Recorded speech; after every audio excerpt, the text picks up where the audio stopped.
Assalamualaikum warahmatullahi wabarakatuh.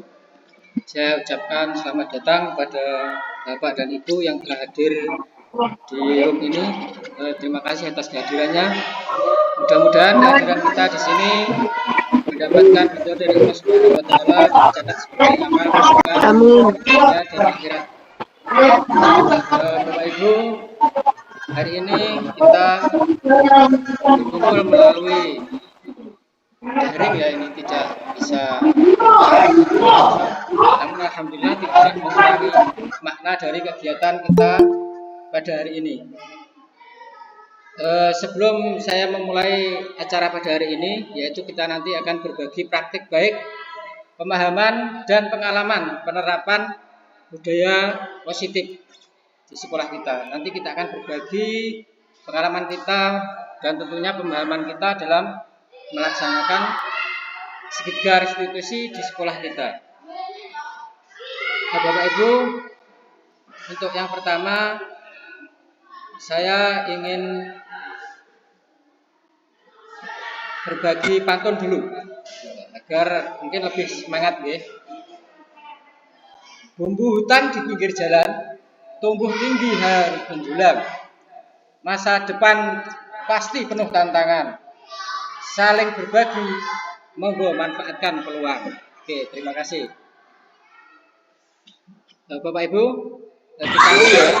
kegiatan kita pada hari ini itu berbagi praktik baik, pemahaman dan pengalaman penerapan budaya positif di sekolah.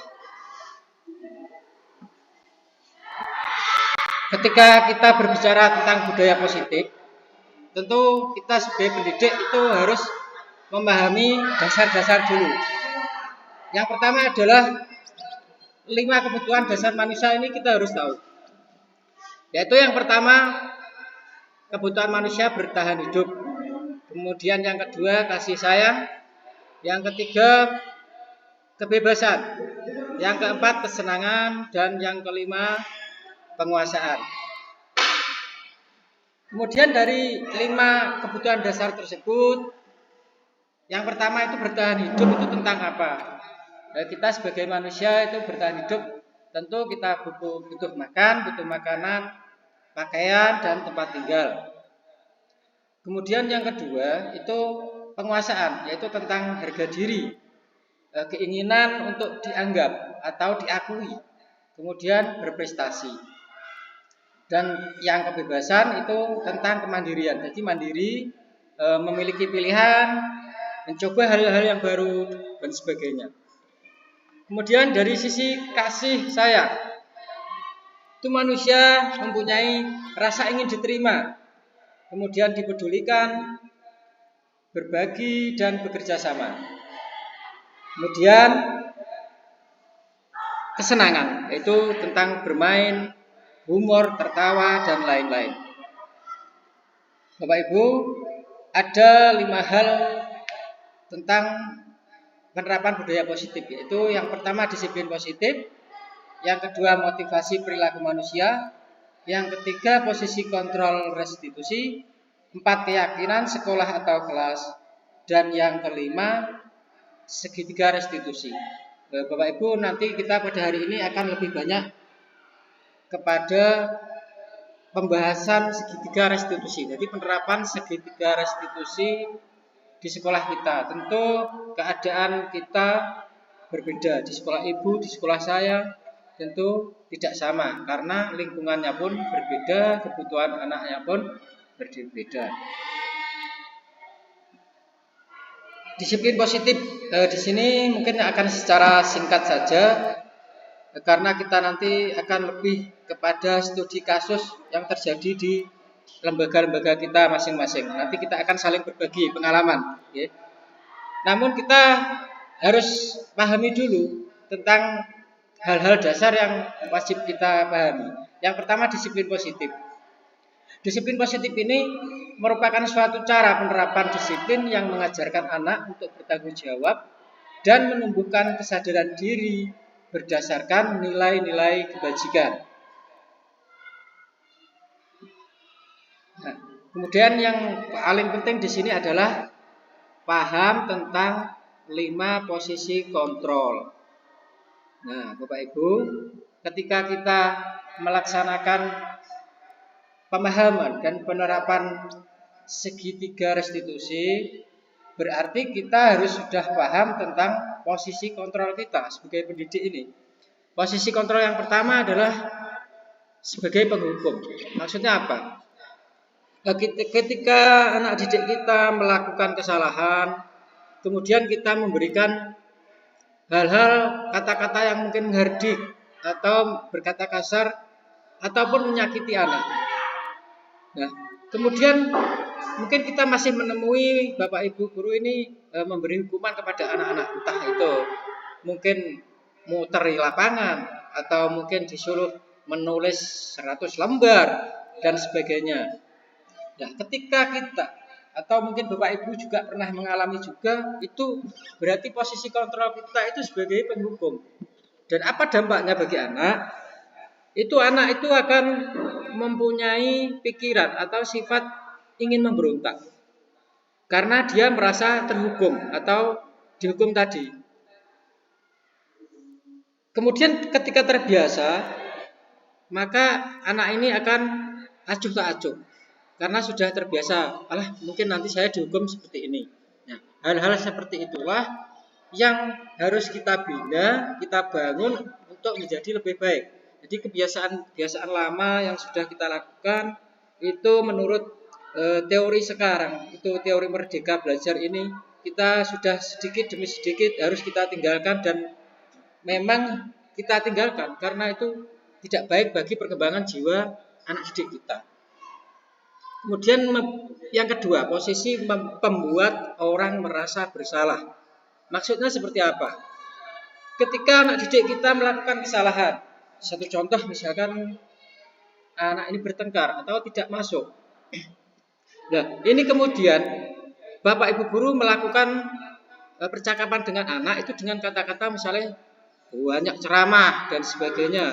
Kemudian mengutarakan kekecewaannya kepada anak. Saya kecewa kepadamu karena kamu melakukan hal ini dan itu. Nah, hal-hal seperti itu juga harus kita tinggalkan Bapak Ibu. Karena hal itu akan membekas di pikiran dan hati anak didik kita.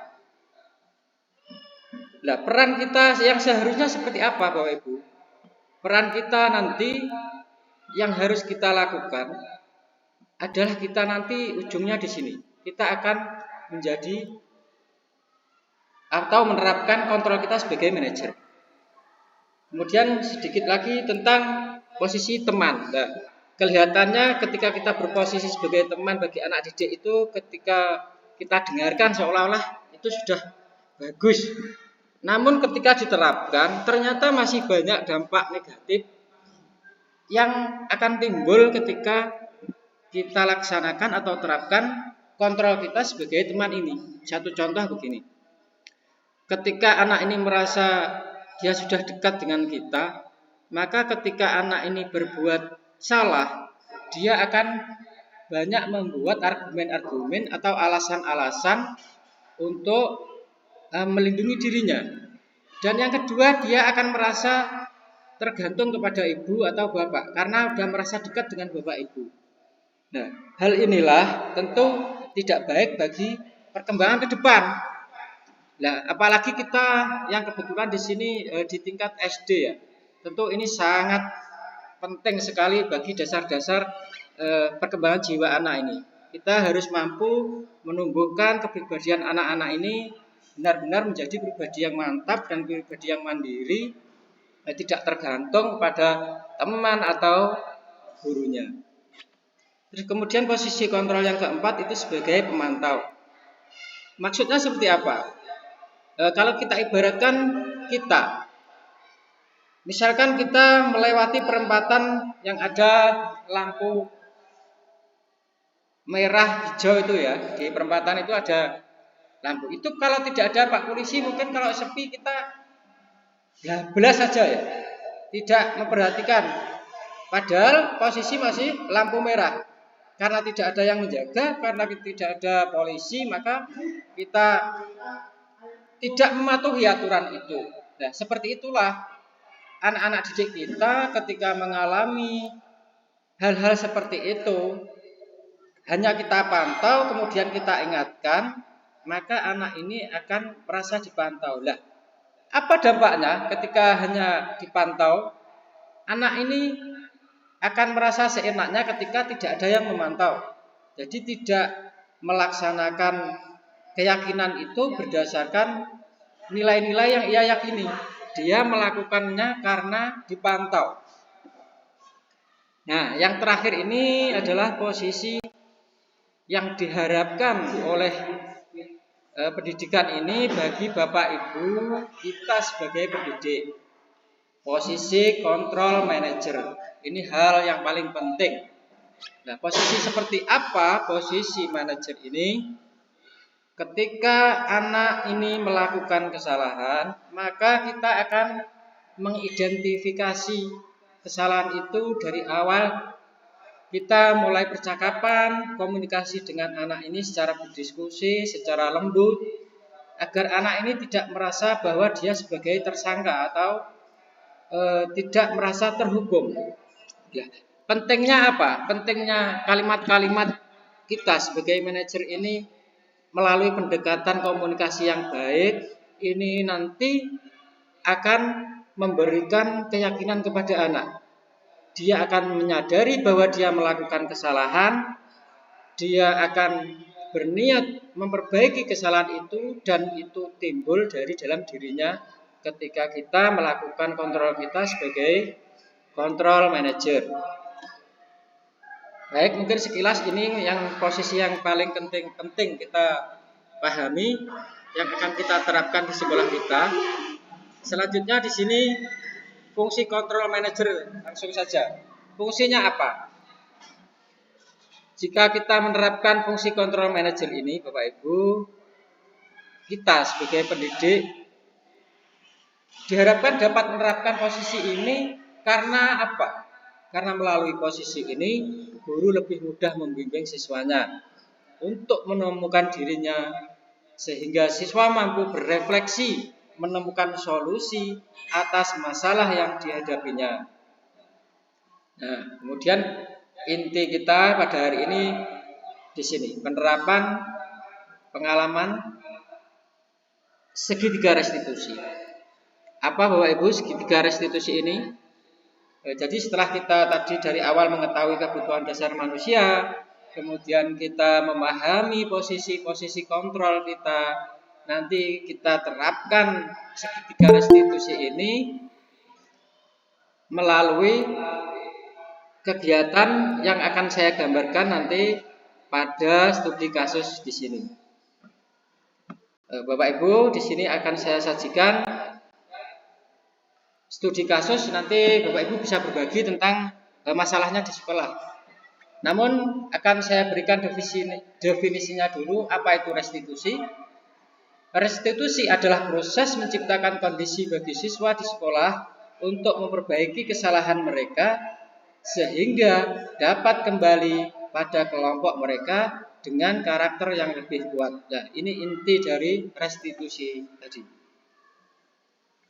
Kemudian kita hubungkan dengan di sini. Kita akan melihat studi kasus penerapan segitiga restitusi di sekolah kita. Tentunya sesuai keadaan lembaga kita masing-masing.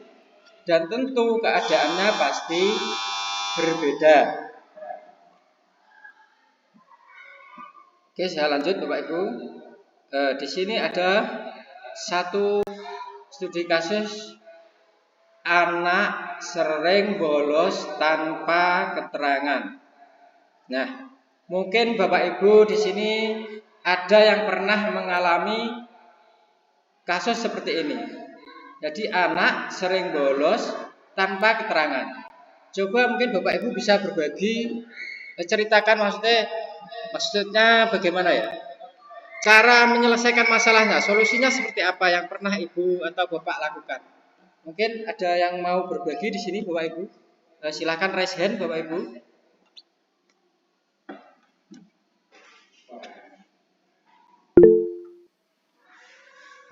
Oh, ini ada Bu Dwi sama Bu Pak Kurniawan, monggo. Tadi yang duluan mana ini? Monggo Bu Dwi dulu enggak apa-apa. Silakan Bu Dwi. Izin menyampaikan pendapat saya, Pak Ali, semoga ada solusi. Dulu pernah ada siswa yang sering membolos Ya. dan malas untuk belajar. Ngantuk gitu loh, Pak. Terus sering saya marahi. Pertama-tama sering saya marahi, tapi anaknya tetap begitu terus. Tidak ada perubahan. Ya. Ternyata setelah saya telisik, ada masalah di keluarganya. Ternyata dia kalau tidak masuk sekolah itu karena orang tuanya tidak bisa memberi uang saku. Terus yang keduanya, orang tuanya memang kurang mampu wonten lho, Pak. Niku solusine pripun menurut jenengan? Tadi tadi masalahnya latar belakangnya apa, Bu? Nggih, matur suwun ngoten mawon.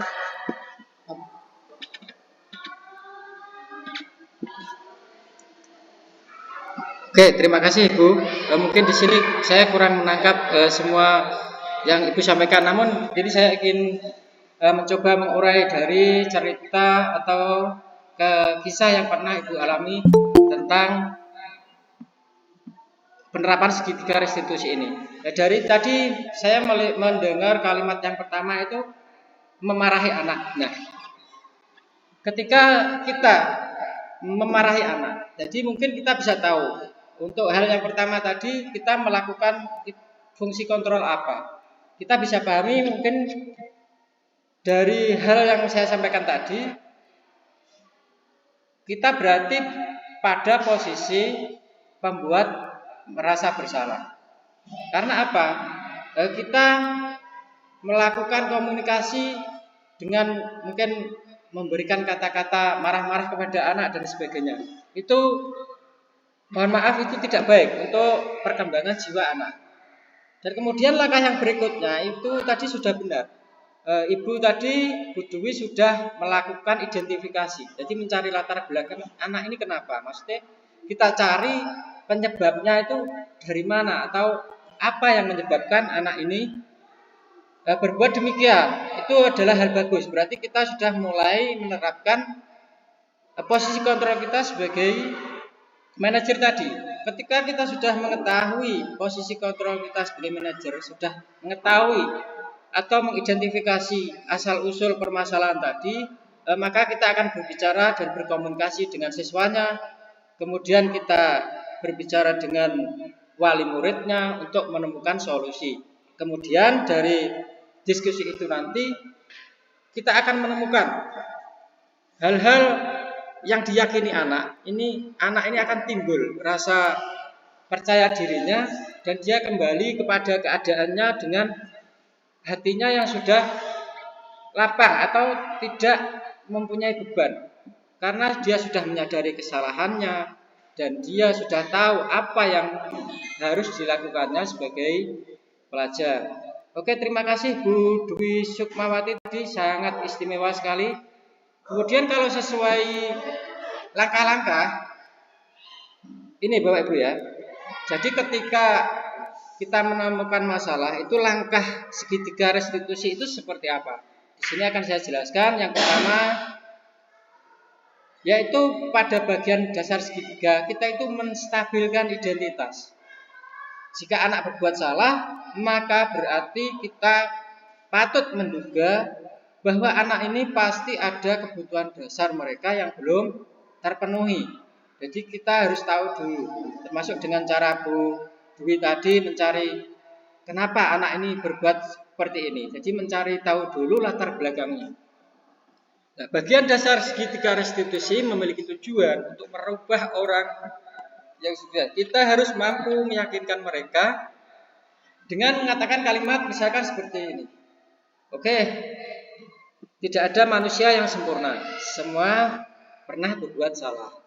Atau saya pun juga pernah melakukan kesalahan itu. Ketika seseorang dalam kondisi emosional, maka otak tidak akan mampu berpikir rasional. Saat inilah kita menstabilkan identitas anak. Anak kita bantu untuk tenang dan mencari solusi untuk menyelesaikan permasalahan. Jadi langkah yang pertama tadi kita melakukan kegiatan menstabilkan identitas. Kemudian langkah yang kedua,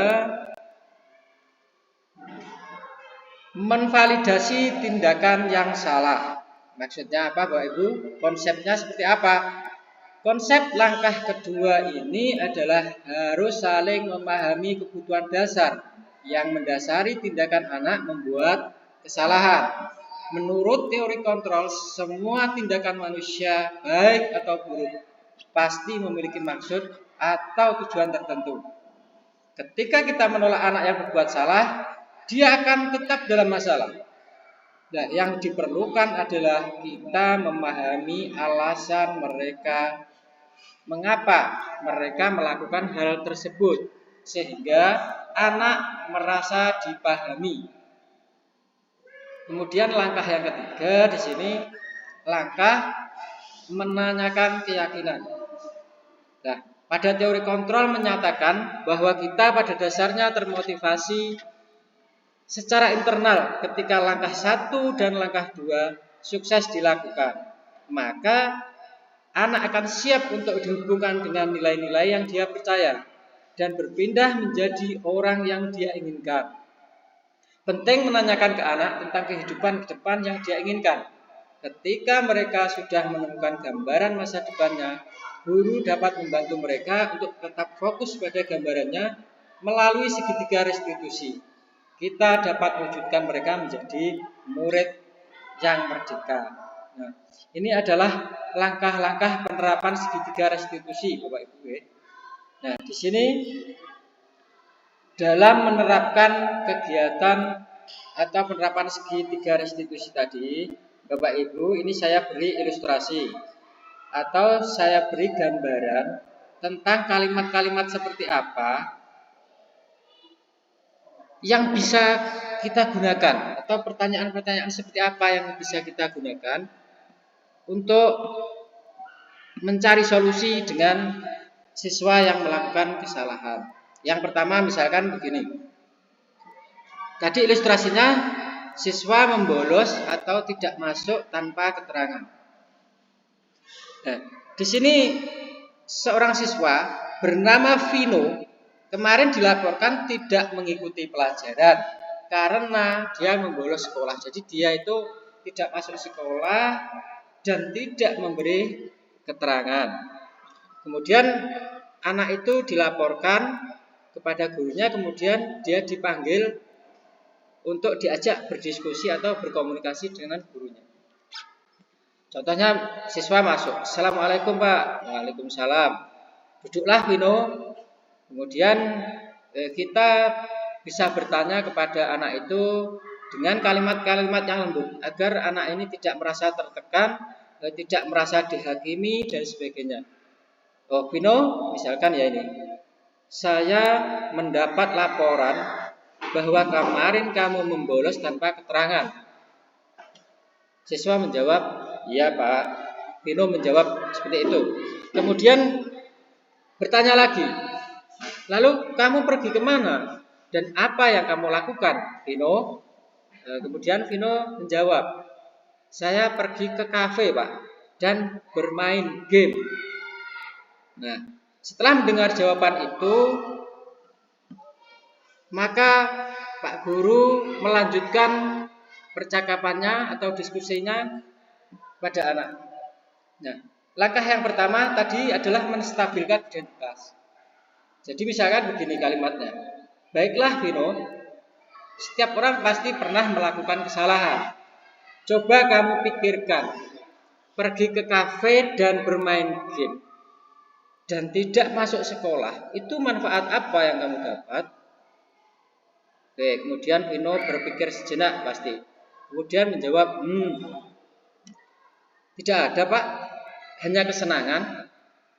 Nah, di sini guru menjawab, Oh, kesenangan. Lalu membolos sekolah yang kamu lakukan kemarin itu membuatmu senang. Jadi dari sini Pak Guru ini sudah mengetahui bahwa kebutuhan dasar anak yang belum terpenuhi ini tadi apa? Adalah kesenangan. Jadi pentingnya kita mengetahui kebutuhan dasar manusia itu di sini.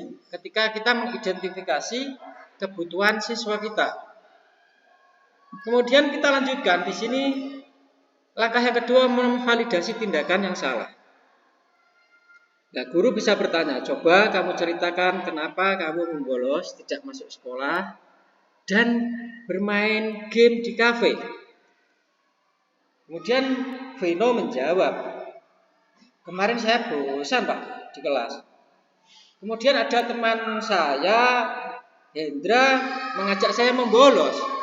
Kemudian gurunya tadi menjawab, sekarang kamu sudah sadar apa belum?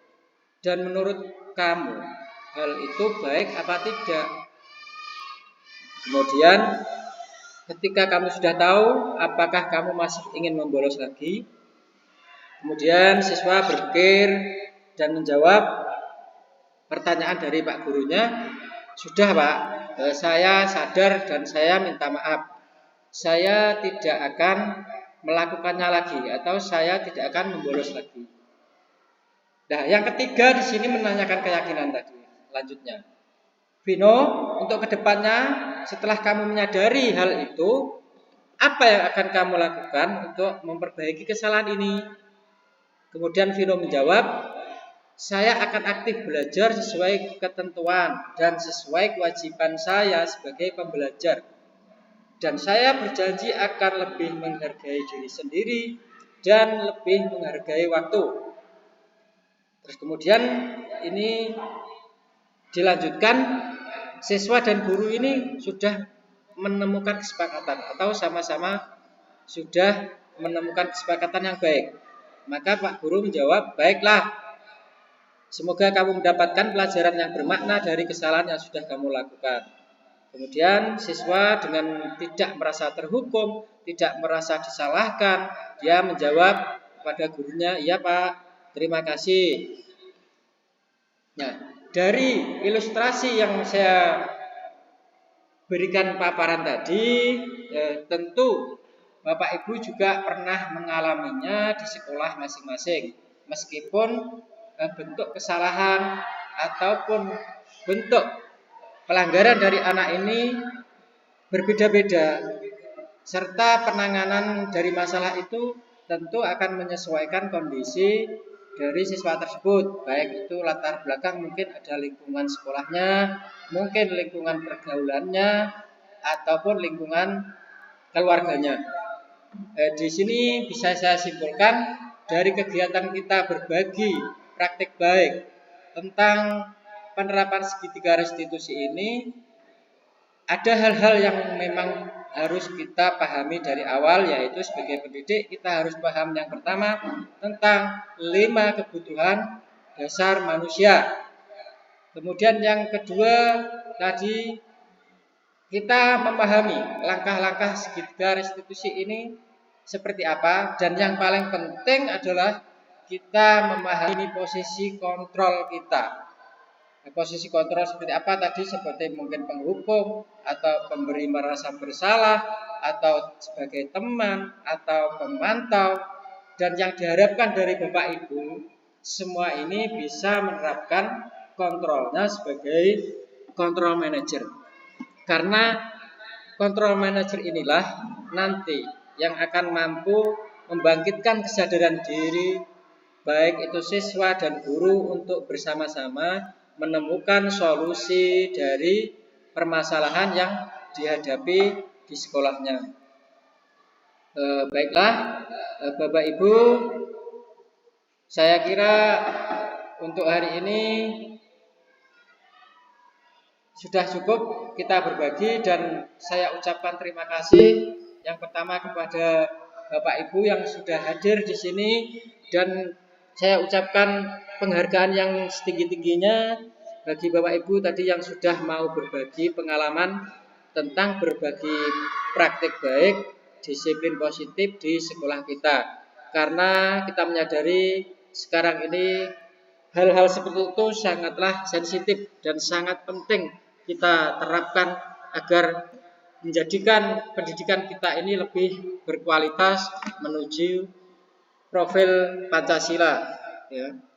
Terima kasih Bapak Ibu atas kehadirannya. Billahi taufiq wal hidayah. Wassalamualaikum warahmatullahi wabarakatuh.